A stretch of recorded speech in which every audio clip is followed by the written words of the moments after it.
Well, new rules will soon take effect for Canadians looking to bring their four-legged friends south of the border. That's right. Glen McGregor joining us now from Parliament Hill. Okay, Glen, what do we need to know? Yeah, the federal government says they were blindsided by this regulation announced in May by the U.S. Centers for Disease Control and Prevention. They are very concerned in the United States about rabies getting into the domestic animal population.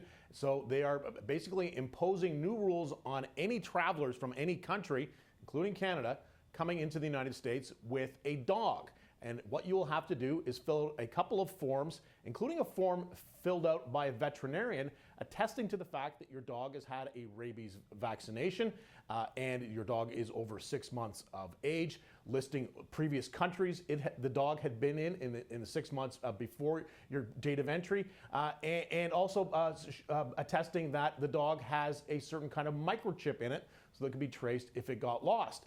Now, of course, this is for anybody traveling to the U.S., either by air or by land, driving across the border. This could be a huge complication. You're going to have to, first of all, find a vet to fill out the form. You're going to have to pay the vet to do that. And you're also going to have a photograph of your dog, kind of like a pet passport you're going to have to take with you when you cross the border and show it to the U.S. Border agent to show that the dog that's traveling with you matches the dog in the photograph. I don't know how adept border agents are going to be at trying to distinguish one dog from another, but there you are. That is the rule. Now, the health minister, Mark Holland, was out speaking about this today. He's not happy about this rule. He says Canada is essentially a rabies-free zone to begin with, and there should be a carve-out for us. And Holland also said there are potentially some economic effects from this. Here's what he had to say at this press conference today. All truckers, about a quarter of them travel with dogs. Suddenly they're going to be in a position where they can't cross the border. A lot of them are going to refuse to go. That could create problems for the supply chain of both countries. We don't need that problem. The amount, I mentioned the dollar and the amount of money in tourism.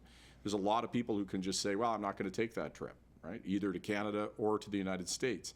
So it can hurt both of our countries that way. And we have a lot of folks who come north in the summer who are up here right now, and a lot of folks who go south. Yeah, so that reference to long-haul truckers, that brings to mind another border vaccination fight back in 2022 when both the governments of Canada and the U.S. put in vaccination requirements for human truckers. And, of course, that led ultimately to the Freedom Convoy demonstrations that occupied Ottawa. I don't think we're going to see that with dogs. I can't imagine there would be thousands of dogs coming to Ottawa to protest this, although I'd probably welcome that more than all the trucks. Anyway, Holland, though, saying that he is pushing back hard with his counterparts in the United States. He's been in contact with U.S. authorities about this, saying, listen, we need a carve-out for this. He's managed to extract a couple of changes, one of them involving the microchip. The U.S. regulations required initially a specific ISO-certified microchip. Holland has got them to back off on that. Basically, if your dog has been microchipped, you're going to be eligible to take him or her to the United States. And he's also got the U.S. to agree to kind of a grace period. So this regulation is supposed to come in August 1st, just a couple of weeks from now.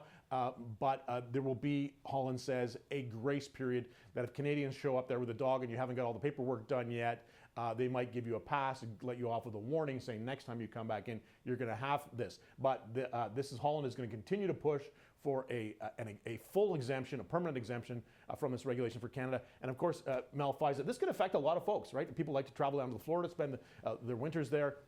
Sometimes bring their pets with them. And of course, people just want to jump in the car, maybe go cross-border shopping in Buffalo.